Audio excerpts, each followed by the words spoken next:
Welcome to Free Thoughts. I'm Trevor Burrus. I'm Paul Meany. Joining us today is C. Bradley Thompson, BB&T Research Professor at the Department of Political Science at Clemson University and the Executive Director of the Clemson Institute for the Study of Capitalism.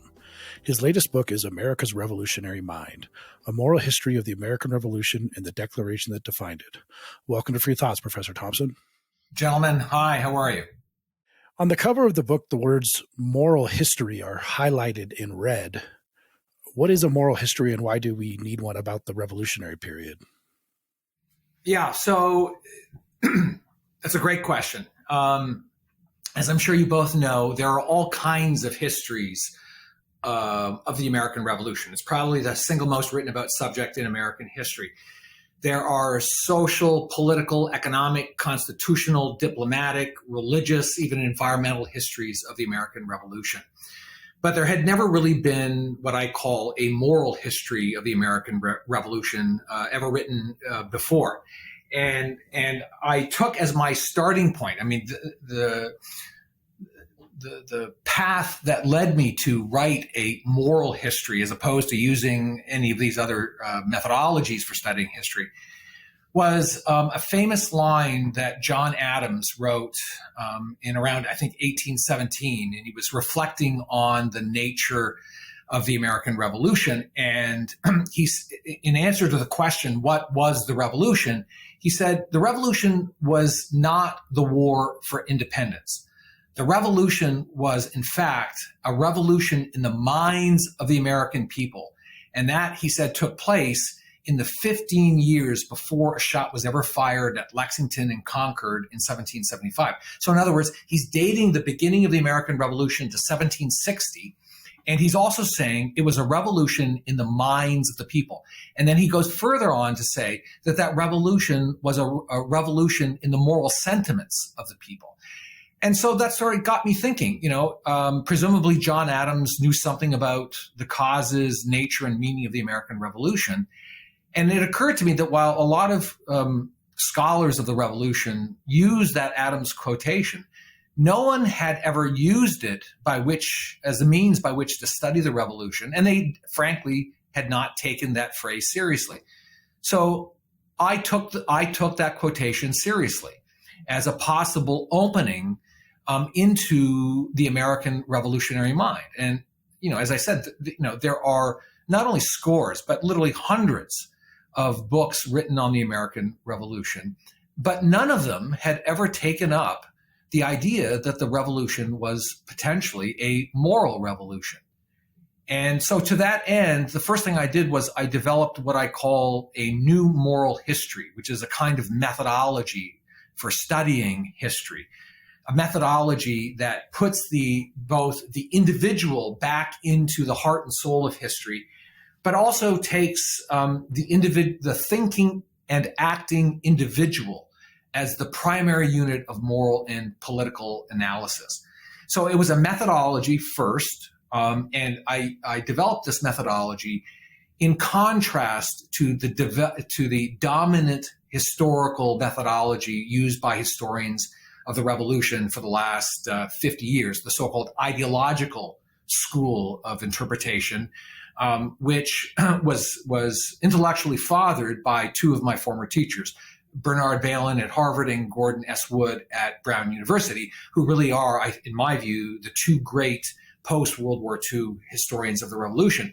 But from the time I entered graduate school and in conversations with both Bailyn and Wood, I never bought into or agreed with this ideological approach. And so finally, several decades later, in thinking about the revolution, I, tried to put together a new way to think about the revolution and its causes. And then, so that's the methodology, but it's also literally a moral history, which means to say that it's an examination of how individuals, not collectives, right? I'm not looking at the revolution on the basis of race, class, gender, or any other kind of collective category. But I'm looking at how regular human beings, individuals, how they thought about the conflict with Great Britain, how they struggled with ideas, And then, most importantly, then how they put those ideas into practice. So what the book does at the beginning and then at the end, it demonstrates how ideas have consequences, how they developed certain ideas and then put those ideas into practice. So you mentioned this period of the growth of the American revolutionary mind. We talk about that conflict with Britain kind of kicking off in 1764, 1765. I mean, but I don't assume that that's some sort of starting point where suddenly people started thinking new thoughts. I mean, another way of asking this, was there something different about Americans thinking even before the conflict with the British started? Yes, I think there was. Although I think the first thing to say is that throughout the 18th century, American colonials were loyal subjects of the British Crown. They thought the mother country, as they called it, was the heart of Western civilization, and they were probably the greatest defenders of the British Constitution. So these Americans, and so in other words, they were monarchists, you could say, throughout much of the 18th century. But at the same time, certain new ideas were percolating down and through the culture in the colonies, beginning approximately, let's say, in the 1720s, beginning first at Yale and at Harvard.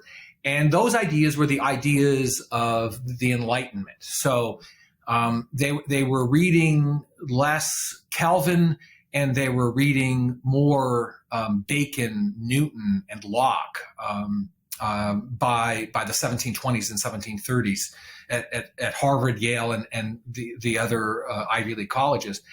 And so those ideas over the course of several decades trickled down and through the culture.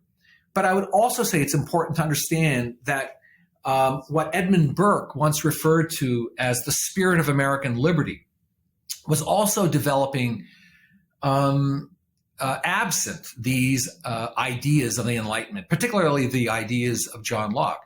I mean, just think about what was happening. American colonists were living literally on the frontier of Western civilization. And they were largely living, many of them, certainly those who were living on the western frontier of the colonies, were living in many ways, you could say, without government or with absolutely minimal government. And they developed certain habits, manners, and mores, which over the course of several decades led to a kind of radically independent moral spirit, which was not beholden to traditional culture, to traditional manners and mores, and certainly it was not beholden to traditional political ideas.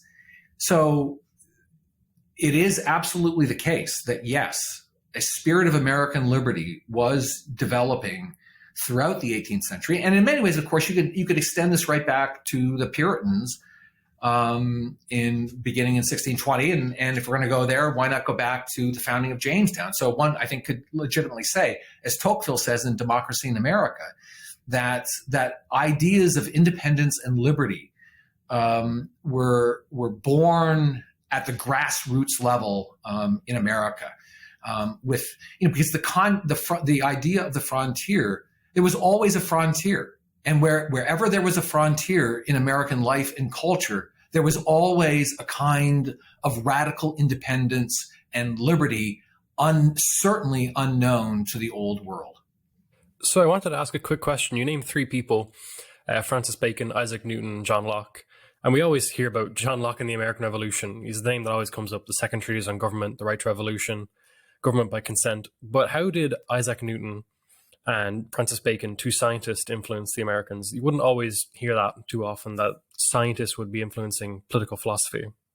Sure. So the clearest case that I know of was the case of John Adams at Harvard. So John Adams entered Harvard, I forget the exact years, around 1754, 55, I believe.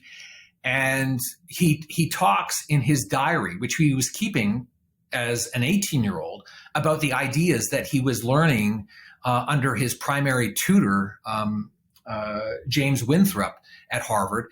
And it's page after page after page of diary entries about Bacon and Newton. And this is obviously a very complex subject, but in a nutshell, what did he learn from Bacon and Newton? From Bacon, he learned a new kind of scientific methodology, the inductive method, where you look out into the world. You don't begin a priori, you begin a posteriori. You look out into the world, you examine experience, cause and effect relationships. And in fact, you begin with the effects. That's what you observe in the world, are the effects of human actions. And then you induce through repeated observations, try to establish the cause. And oftentimes, with regard to human nature at least, the cause was to be found in the human passions. And Adams became a student of the human passions. And there are wonderful passages in his diary talking about a marital spat that he observed between his parents. And for him, this was a study in human nature. With regard to Newton, it was the idea that there are scientific or laws of nature which explain how inanimate matter is governed in the universe by these certain laws. And this led a generation of, I think, both 18th century Englishmen and American colonials to consider the possibility that if there are scientific laws of nature that explain, for instance, planetary motion, that there could be laws of nature that apply to human beings. And then the question became, the question would be, are there moral laws of nature? And how do you discover those moral laws of nature? And that's where Bacon's inductive methodology, I think, experimental methodology is introduced. So Adams, in his diary, explicitly talks about how he's taking these ideas of Bacon and Newton and applying them to human things, to human nature, to the human condition, and to the complexities of human life. Well, as you said, you have this growth of a kind of independence and a special kind of American sensibility, which I think some of that, in addition to living on the frontier, I would think that some of that might come from self-selection to some degree. People who decided to move to America might not have been your normal European or of whatever country they came from, or Englishmen. But starting in 1765 with the conflict with the British, you often hear that Americans were extremely low-taxed people compared to people in other parts of the British Empire. And there had been a big war that they had fought with the French, the 7 Years' War, the French-Indian War, that cost a lot of money, and they weren't getting any money from the colonies. So they put in this small tax, in the stamp tax, and Americans, we lost our minds about this, which has always struck me as really interesting. I mean, we get taxed so heavily now, we take it all, but we absolutely lost our minds. So why did we go so crazy when they started taxing us in 1765? Yeah, that's a great question. And that really goes to the heart of what I call the moral history of the American Revolution. And really it goes back to the quotation that I mentioned from Burke. Burke analyzed this in one of his speeches on the colonies, I think, just beautifully, and he summed it up perfectly. And it has to deal, or it's related to what he called the spirit of American liberty. The Americans, over the course of many decades, had developed this utterly fierce sense of independence and self-governance. And they really did think that the individual was the primary unit of moral and political value. And they took the idea of self-governance literally, right? They took it such that they thought it was possible and certainly desirable for individuals to be self-governing in the fullest sense of the term.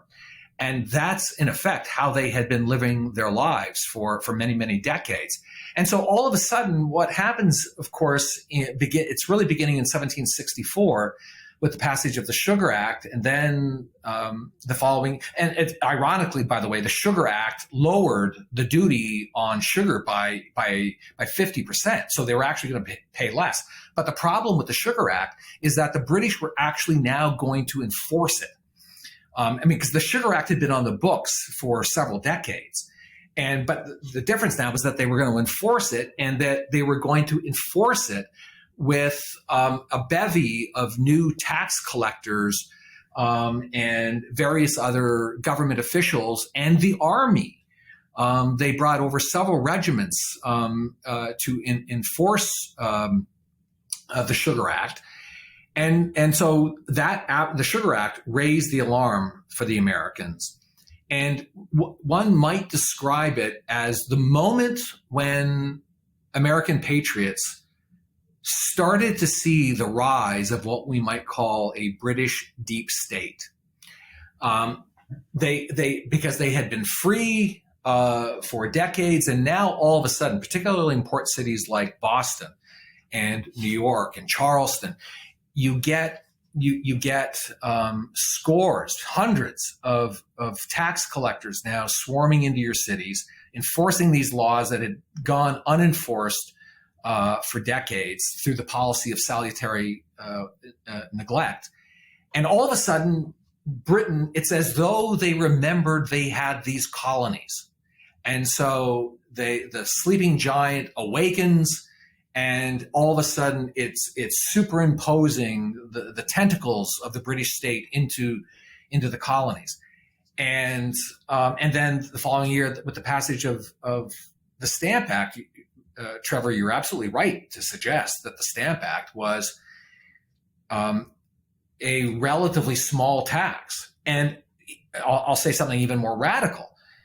I mean, if you think about what the stamp tax really was, I mean, if ever there were a tax that was legitimate, it would be the stamp tax, because it required Americans to buy stamped paper for purposes of legal transactions, which I think could legitimately be argued as a proper function of government and a way to fund that government. But that's beside the point. The larger point, of course, is that the stamp tax represented the first tax that had been imposed on the colonies without their consent.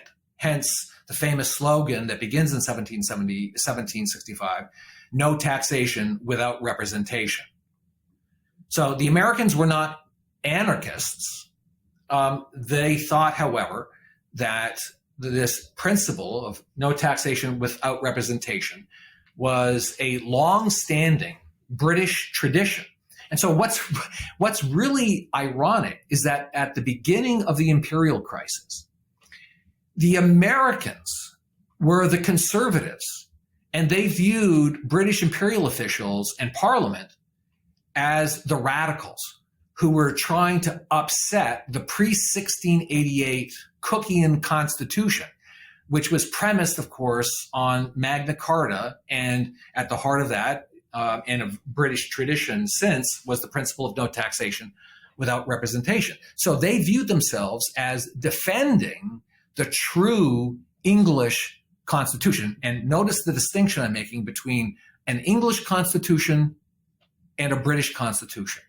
They are defending the pre-1688, pre-Glorious Revolution of Edward Coke, not the post-1688 Blackstonian Constitution that really develops throughout the 18th century. And at the heart of the British Constitution is the doctrine of parliamentary sovereignty, which over time, up by 1774, the Americans are now completely rejecting the British Constitution, and more particularly the doctrine of parliamentary sovereignty.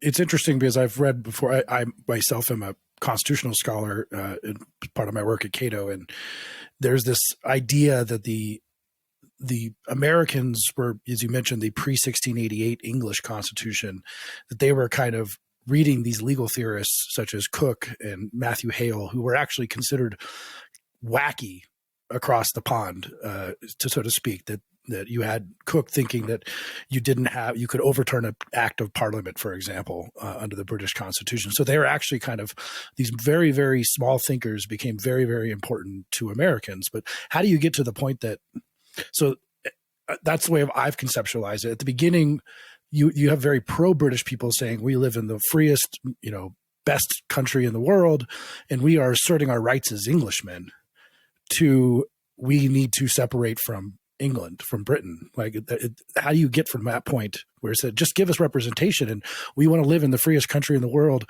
with all of the rights that come with being in the freest country in the world, to we're out of here? Right. So this really goes, in 1765, between 1765 and say 1770, the principal debate between the Americans and the British Parliament was over the nature of the British Constitution. And the question was this: was the Stamp Act constitutional or unconstitutional? British imperial officials argued that the Stamp Act was constitutional because it was legal. That is to say, it had been passed through standard operating procedures in the British Parliament, and therefore it was constitutional. The Americans, by contrast, argued that the Stamp Act was unjust and therefore unconstitutional. And the British they didn't really understand, although Burke understood, the British Tories certainly didn't understand that this American idea that an act of parliament could be fundamentally unjust. Now, the real constitutional issue, I think, ultimately came down to this. If you're going to say that the Stamp Act is either constitutional or unconstitutional, in the context of the British Constitution, how do you resolve that debate? Well, for Americans, you would resolve today, for instance, a constitutional debate by pulling out of your breast pocket a copy of the Cato Constitution, turning to page 32 and saying, there it is, right? Here's what the written Constitution says about the Stamp Act or any act of legislation. But of course, in the context of 1765, they couldn't do that. Why? Because there was no written British Constitution. The British Constitution, as Bolingbroke once said, was simply an amalgamation of statutory and common law and the extant form of government at any one given time. And in 1765, the extant form of British government rested on the doctrine of parliamentary sovereignty. So the parliamentarians thought that they were exercising their constitutional right in passing and enforcing the Stamp Act, which then in 1766 they reinforced through the Declaratory Act, which said that Parliament had the authority to pass legislation, quote, in all cases whatsoever. The Americans said that's not the Constitution that we glory. The Constitution that we glory says that at a more fundamental level, there are core principles and ideas like the principle of no taxation without representation that trump the doctrine of parliamentary sovereignty. And so that was the heart and soul of the conflict. And there was no resolution to that conflict at all. And I'll just say one last thing as a kind of a teaser. And if you want to follow up with it, I'm happy to talk about it. And it's this. By 1768, a few American patriots, like Samuel Adams, for instance, came to see that the British Constitution was the source of the problem. Now, you have to remember this. This is remarkable because just 4 years earlier, someone like Sam Adams wrote, and he did write, that the British Constitution was the greatest constitution in the history of the world. And now in 1768, he's saying that the British Constitution is deeply flawed and it does not recognize colonization. There's no provision. It's casus omissus. Colonization is casus omissus in the British Constitution. There's no room for it. And so the Americans, beginning, I would argue, in 1768, in a document written by Samuel Adams, that's the moment when they're breaking from their allegiance to the British Constitution. And they are now, for the first time, glimpsing the idea of what they will eventually develop after 1776, but really not until 1787. And that idea is the idea of a written constitution as fundamental law. And at the deepest level, that is really what the American Revolution was all about. And that actually is the subject of volume 2 of what I think is going to be a trilogy on the American founding. Volume 2 will be titled America's Constitutional Mind, on the origin and history of the idea of a written constitution as fundamental law. Okay, so you mentioned earlier The Ideological Origins of the American Revolution by Bernard Bailyn, which is probably one of the most influential books ever written on the American Revolution. And Bailyn argued that founders took inspiration from people like Cicero and Tacitus from the ancient period, Englishmen like Edward Coke and Algernon Sidney and John Locke, and authors of Cato's Letters, and other Enlightenment figures like Cesare Beccaria, Montesquieu, and Michel de Montaigne. But in your book, you write that America's revolutionary mind is virtually synonymous with John Locke's. So why was that the case? Why was John Locke one of the most important people in the American Revolution, and how did he aid in this massive moral change in sentiments, obligations, and ideas? Thank you for asking that question. It's been asked of me a lot recently by some of my traditional conservative critics. Yes, of course, American revolutionaries during the 1760s and 1770s were reading the classical liberal tradition, Aristotle and Cicero. Yes, of course, they were reading Reformed Calvinist theology. Yes, they were reading actually even Rousseau. I mean, yes, the American revolutionaries were reading lots of different things. They were genuinely enlightened individuals. But my critics completely missed the point. The point is, what were the ideas that influenced American revolutionaries during the imperial crisis?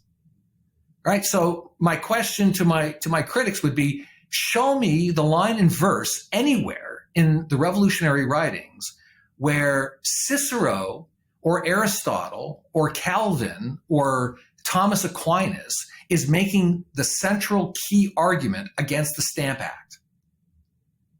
And of course, the answer is it doesn't exist. If you read the pamphlets, all of the pamphlets of the American Revolutionary era, as I have tried to do, and that's reading several layers worth of pamphlets, beginning with, of course, the deepest and furthest seeing revolutionaries like James Otis, some of whom are now largely forgotten, James Otis, Richard Bland, Daniel Delaney, John Dickinson, and then, of course, the more famous ones, John Adams, James Wilson, Thomas Jefferson. And then you go down to, say, the next level of those who were influencing public opinion, like many of the pastors, a gentleman named Dan Foster, a pastor in Connecticut. And then you go right down to the local level, reading newspapers. And what was extraordinary to me as I was doing my research is just the extraordinarily high degree of arguments made by Americans that were drawn from Locke. And they were quoting what we might say Locke, stock, and barrel. And they were writing under the pseudonym of John Locke. And every major pamphlet of the Revolutionary era is either quoting Locke directly or using Locke's arguments against British imperial officials in the context of the imperial debate. And so, were they influenced by Christian Reform theology during this period? Yes, of course they were, just not in the context of the imperial crisis. They might have been reading their Calvin or Calvin students when it came to questions of marriage or child rearing and lots of other social cultural issues. They may have been reading Cicero with regard to moral education. But with regard to the imperial crisis and the revolution, without question, the massively dominant intellectual influence on them, as I described in 435 pages with hundreds of citations and quotations, was John Locke. You argue, and I agree with you, that the Declaration is a quintessentially Lockean document, which I think that's evident on its face. You also discuss probably the most famous words in the document: "We hold these truths to be self-evident, that all men are created equal, that they are endowed by the Creator with certain inalienable rights." But do we have to take a pause on the question of self-evidence for at least that first truth, that all men are created equal, when those words were written by a man who owned other people? Yes. All right. So, it's interesting, Trevor. I believe this interview is, I think, the 55th interview I've done, podcast, radio, TV, about the book. And without question, I think the most interesting chapter in the entire book, and certainly the most difficult to write for me, was the chapter on self-evident truths. So I devote an entire chapter to the phrase that begins the second sentence of the Declaration: "We hold these truths to be self-evident." And so one thing that my book does that really almost no other book has ever done is to take seriously and examine the nature and meaning of that concept, self-evident truth. Now, whereas other previous scholars from several generations ago, like Morton White, in his book on the philosophy of the revolution, they've all focused on the meaning of what self-evident is, because it was not in Jefferson's original draft of the Declaration. It was changed. We're not certain who changed it to self-evident. It was probably, we think, Benjamin Franklin. But and the whole notion of self-evidency is a very complex philosophic subject. So what does it mean to say that something is a self-evident truth? Well, self-evidency, as defined in, say, Locke's Essay Concerning Human Understanding, and then in the 18th century Scottish common sense philosophy, a self-evident truth is a proposition whose subject and predicate necessarily relate to one another without contradiction, right? A self-evident truth is something which is perceptually true. I mean, you look at it, you see immediately it's true. Up is not down, black is not white, in is not out, right? Those would be self-evident truths. But then you look at the four truths that follow, each of which can be summed up in one word: equality, rights, consent, and revolution. Well, it's self-evidently true that the fourth self-evident truth, namely the revolution truth, which is a complex idea as laid out in the Declaration, is not self-evident. Revolution, the idea of revolution, is not self-evident. The idea of consent is not self-evident. The idea of rights is not self-evident. I think it's true to say that, to the extent based on this traditional understanding of what a self-evident truth is, that equality comes the closest to the Lockean definition of what a self-evident truth is. But even that's can be surely contested. But I think here's the way in which they meant it. What they mean to say is that all men are equal in the sense that they are not dogs or cows. They have certain attributes, the most fundamental of which are reason and free will. All human beings have reason and free will, and in that sense, they are equal in that they have it. So it's what we might call qualitative equality. But they also recognize that there is quantitative inequality. That is to say, we all recognize that there are differences, even though we all have reason and free will, there are differences, there are levels of intelligence, right? We all know that some people are faster, some are slower, some are stronger, some are weaker, some are more intelligent, some are duller, right? Those are inequalities. So the question is, how did America's founding fathers then understand the nature of equality, which is the second part of your question? And they understood equality as it was first laid out in Locke's second treatise. It's what I call, and sort of Locke gives support to this, it's what I call species equality.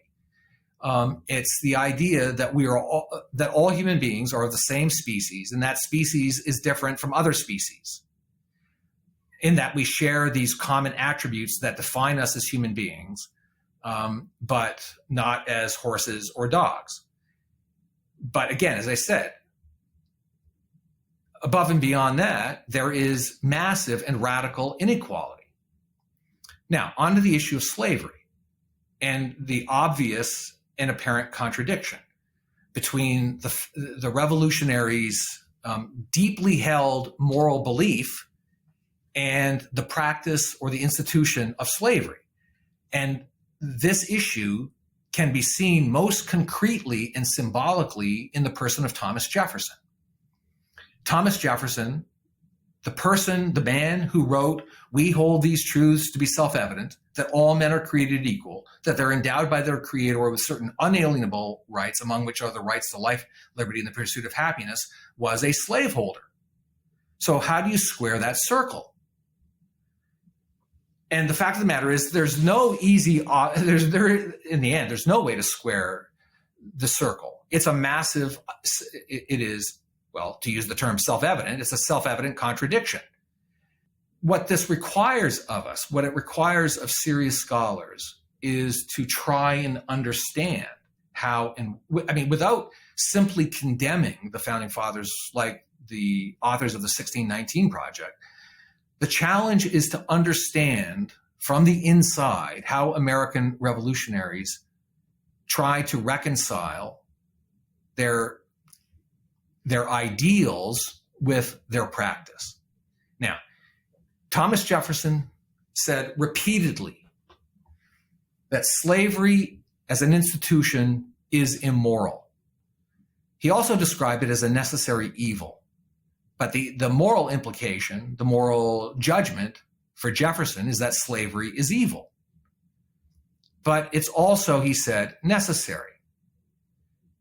So what does that mean? Well, it means that he and several generations of primarily Southerners had been raised with the institution of slavery. They recognized that it was evil, but they did not see or understand how they could abolish it without creating a race war. And Jefferson said in 1819, 1820, in light of the Missouri crisis, that with regard to slavery, he said, "We have the wolf by the ears," reference meaning slavery, "and we don't know whether to hold on or to let go. If we hold on, we're acting unjustly, immorally. If we let go, we risk the very real, if not likely, possibility of a race war." And so this goes to the heart of what I refer to as the post-emancipation problem. The challenge for American revolutionaries, And of course, the whole issue is much more complex because there was a whole range of actions with regard to slavery by America's founding fathers. Some founding fathers never owned slaves and were absolutely morally opposed to it. Some had owned one or two house slaves. I'm thinking Benjamin Franklin and John Jay. But then they freed their slaves and became they founded various anti-slavery societies. Then you get people like George Washington, who were slaveholders, but then freed their slaves after they died. But then you get the really challenging cases like Jefferson and Patrick Henry, who owned slaves and didn't free them. But if you read Jefferson and Patrick Henry, they were psychologically, they were tortured by this fact. And they just couldn't wrap their heads around how to deal with the post-emancipation problem. And that was, and I'll say one last thing. As a moral historian, I believe that, and certainly in my book, relative to America's revolutionary founders, I think it is true that I do hold America's revolutionary founders as great heroes in the movement for freedom. And I judge them as such. But it is also true to say, as someone who attempts to practice the new moral history, that it's also necessary to judge and condemn immoral actions by people who we otherwise praise. And the obvious case here is Thomas Jefferson. So I do judge and condemn Thomas Jefferson in the book. And so this, in other words, this goes to, ultimately in the end, the bottom line relative to, say, Jefferson or Patrick Henry is that they had deep and profound moral failings and should be judged and condemned as such. I mean, you can sum up the problem in these terms.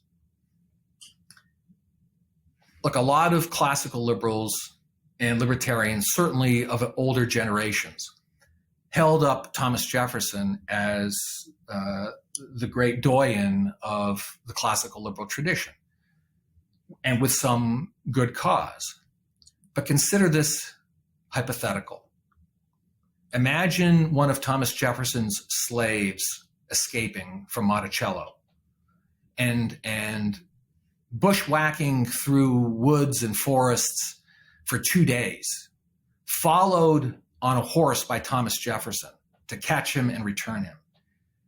And then these two men, the escaped slave and Thomas Jefferson, meet together, just the two of them, man to man, face to face, in a forest by themselves.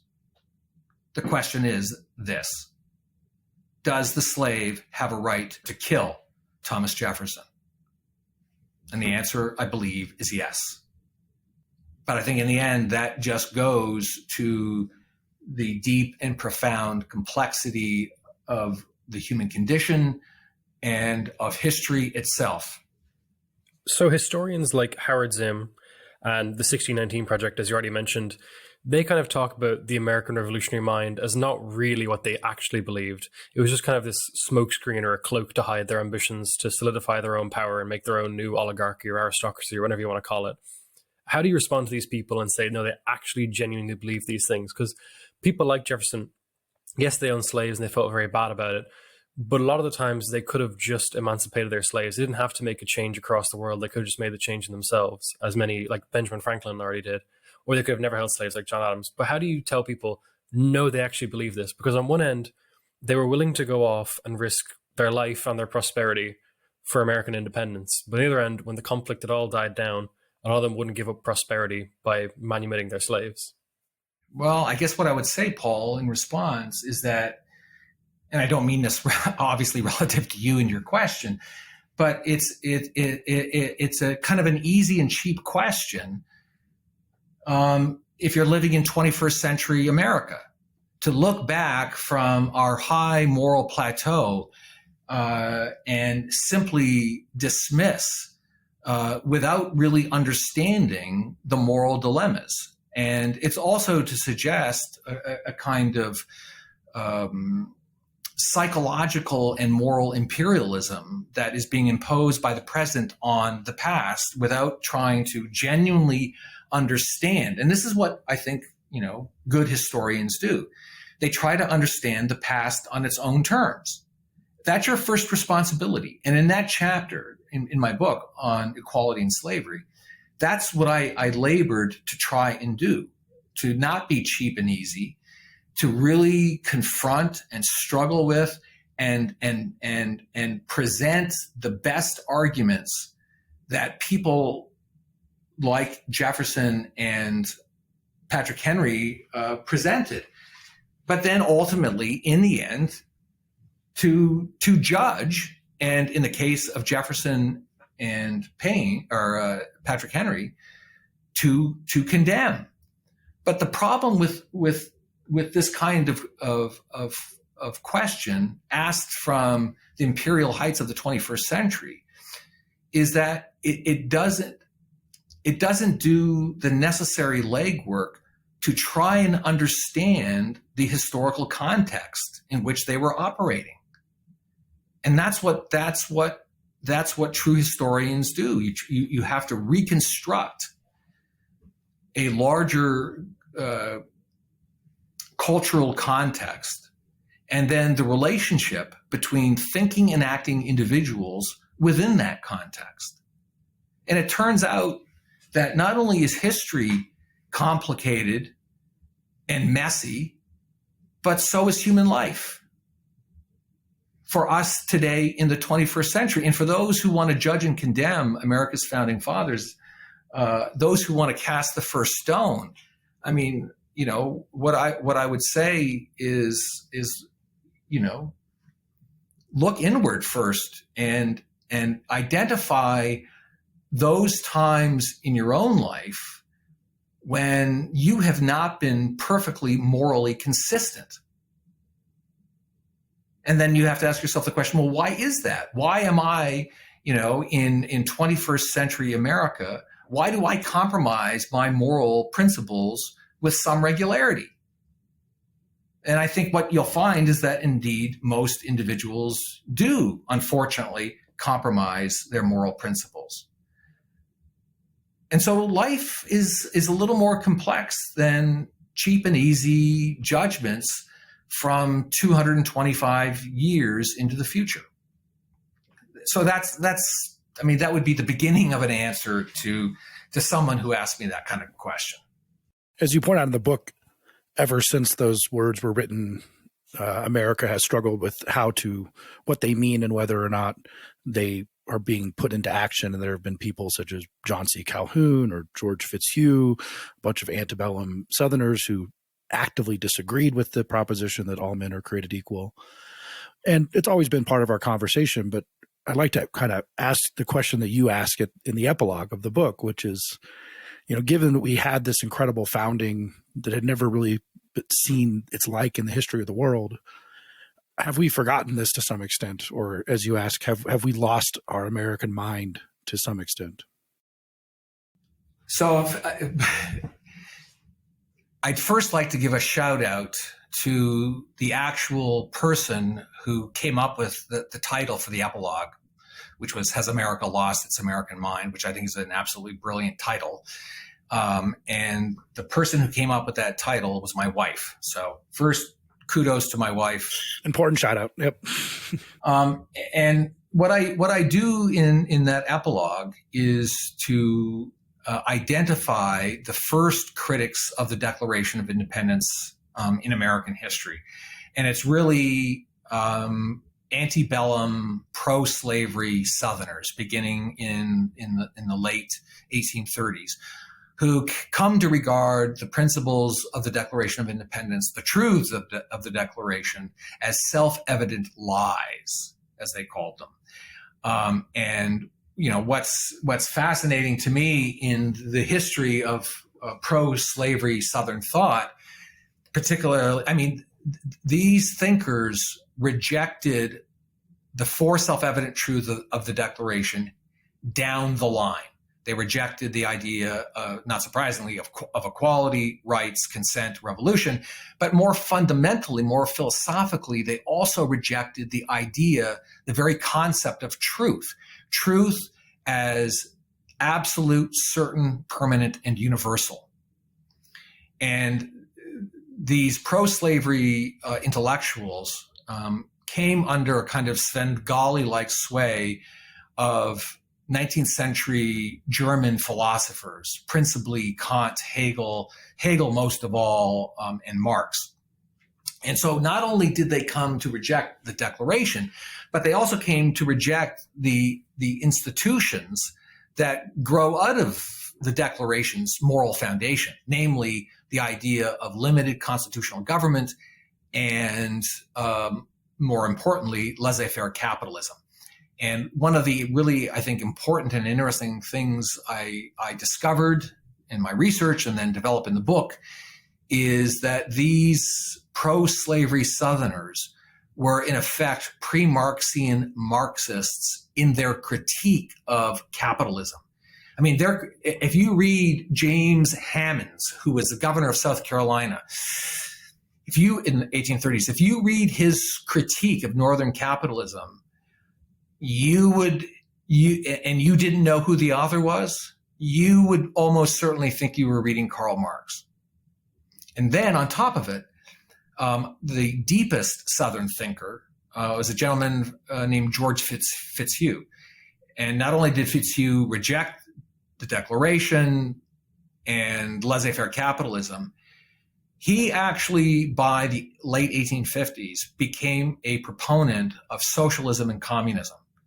In fact, he described the plantation as, quote, the beau ideal of communism, which is quite stunning when you think about it. I think he also came up with the phrase wage slave, if I remember correctly, as he described that the real slaves were the factory workers in the North. Yes. Yeah, exactly. Correct. That's exactly right. And then what I do in the second half of the epilogue is to examine late 19th, early 20th century progressive thinkers, principally John Dewey, Woodrow Wilson, and Herbert Croly. And what I found was stunning, which is that their critique of classical liberalism was virtually identical to the critique of classical liberalism by the antebellum pro-slavery Southerners.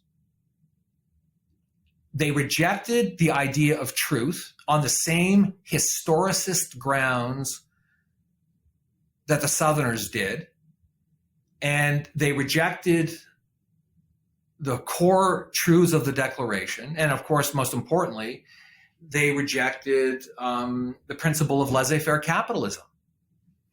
And so when you do a cost-benefit analysis or side-by-side analysis, what you find are remarkable similarities between these two seemingly different schools of thought.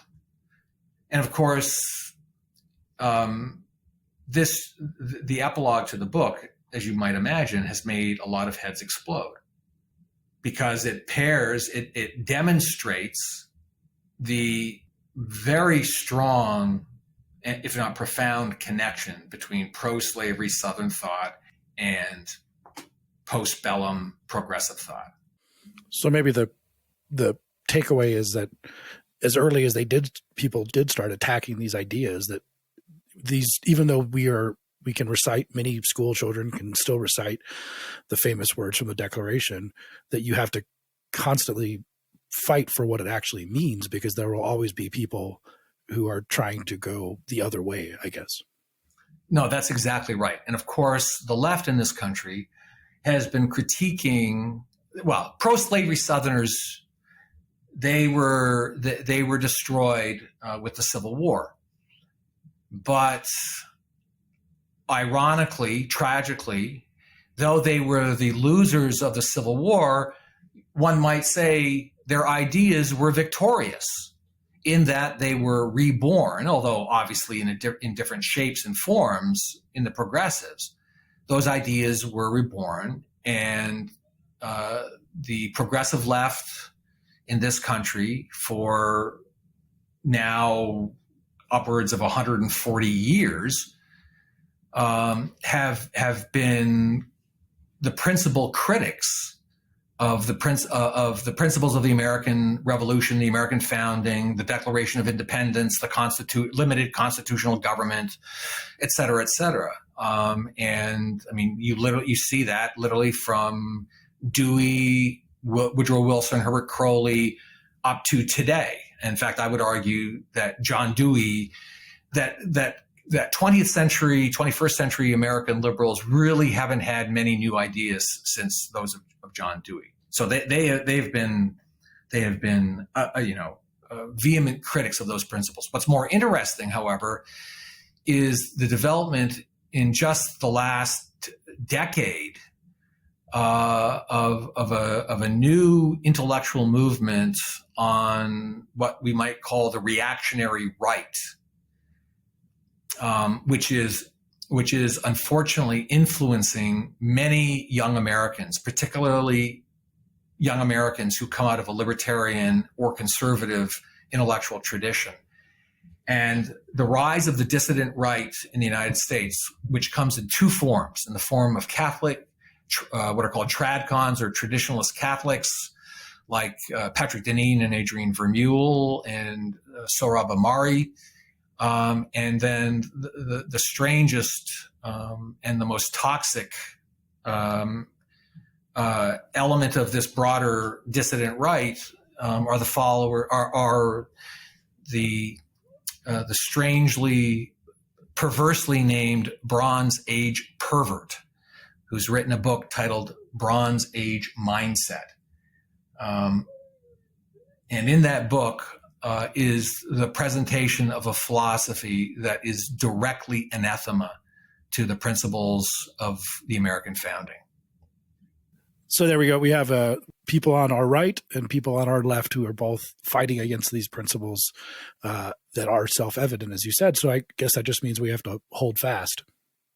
Well, I think, Trevor, we need to do more than just hold fast. My own view is that, and I'm sorry to say this, some of your listeners may be upset by it, but I do believe that what we might call conservatism Inc. and libertarianism Inc. for the last 20 years or so have failed to make the proper moral defense of the principles of a free society, and have let these two new movements, particularly on the right, they have let them grow unchallenged.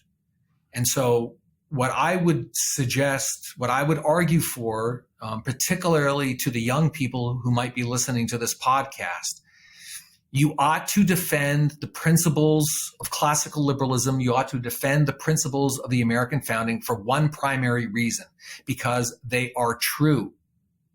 That is the principal grounds on which these principles must be defended.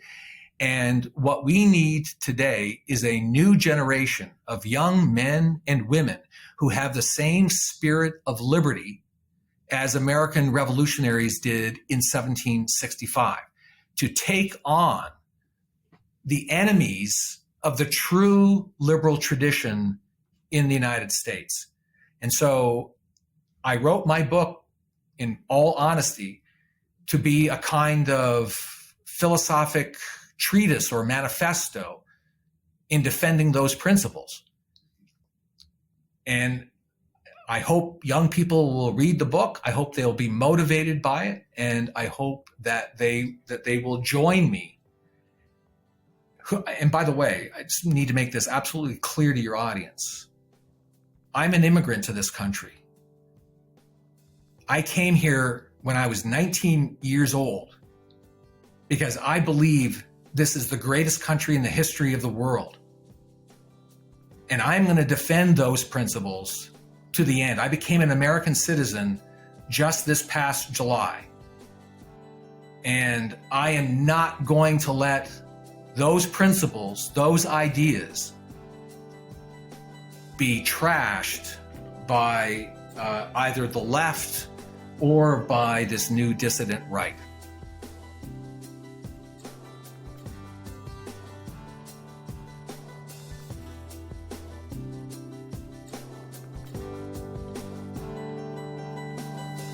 Thank you for listening. If you enjoy Free Thoughts, make sure to rate and review us in Apple Podcasts or in your favorite podcast app. Free Thoughts is produced by Landry Ayers. If you'd like to learn more about libertarianism, visit us on the web at www.libertarianism.org.